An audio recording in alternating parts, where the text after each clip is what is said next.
So mga kabaho, mga taga Pangasinan, babaho nyo, yabang nyo, di kayo mga magaganda at kwapo, wala kayong pambiling sardinas, wala kayong pambili, wala kayong relief goods, kami madami. Eto kayo, yan. Nakita nyo to? Eto kayo. Eto kayo. Eto kayo. O, mag-comment na mga ulul. O, labas yung tapang nyo, ilabas nyo. Ba't nyo ilabas? Mag-comment kayo para malaman nyo yung nahanap yung papangit yung mga taga Pangasinan, di kayo gwapo, di kayo magaganda. Mga tukmol, mga ulul. Gago! Yo, Comedian Pogi nga pala.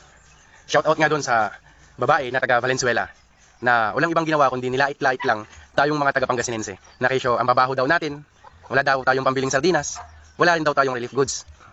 Ikaw na babae ka. Para sabihin ko sa iyo, ha? Kahit hindi kami maligo, fresh na fresh kami, oh. Ang bango. Ha? Tsaka, sabi mo, ang papangit namin mga guwapo at magaganda na taga Pangasinan. Ang papangit namin. Tignan natin ngayon kung sino mas pangit sa ating dalawa, ha? Ha? Tsaka sabi mo, wala kaming pambiling sardinas, wala kaming kapera-pera. Hindi kami nagyayabang, mahirap lang kami. Ganito lang, nasa probinsya lang kami, ha? Probinsya lang to, Pangasinan. Naka-silver, naka-gold, naka-white gold. Hindi kami mayabang, mahirap lang kami. Wala kaming pambiling sardinas. Papatawa ka ba? Baka yung sardinas mo, nakuha mo lang yun sa relief goods na sinasabi mo, ha? Sinasabi mo wala kaming pambiling sardinas. Hindi kami bumibili ng sardinas. Pagkain lang ng aso namin yan. Para sabihin ko sa'yo. Ha? Bumibili kami ng pagkain namin. Hindi na kami nagluluto. Ino-order na lang namin. Minsan sa KFC, Chowking. Ganun kami mga taga-Pangasinense, mga probinsyano. Hindi kami nagluluto sa mga kalan, sa mga uling, ganun. Tsaka, sa sobrang hirap namin dito sa Pangasinan, dalawa lang cellphone lang namin, dalawa lang naman.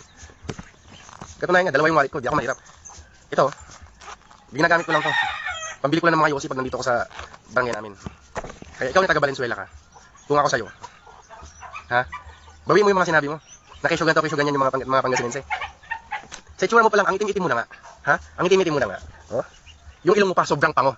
Para sabihin ko sa yung babae kang taga Valenzuela ka, ha? Tapos, tignan mo yung mga suotan mo. Damit mo?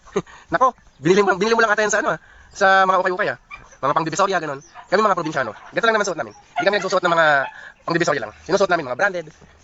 Kaya, ikaw na babae ka, kababae mo pa naman. Imbis na igalang ka, nawalan kami ng galang. Sabihin ko sa iyo, ang mga Pangasinense, sobrang magalang. Ha? May respeto sa mga babae. Kaso nga lang yung ginawa mo, wala eh. Nawala yung respeto ko sa iyo eh. Kababae mo ka naman. Sabihin mo ang baho namin. Diyan ka nagkakamali. Di mo alam ang binabangga mo. Pangasinan versus Valenzuela, maglibatan tayo. Sa mga taga Pangasinan, share nyo tong video na to. Number 1, Pangasinense. Inararok. So Pangasinan. Inararok. Suluyag kon, probinsya. Ya Pangasinan. Share nyo yan.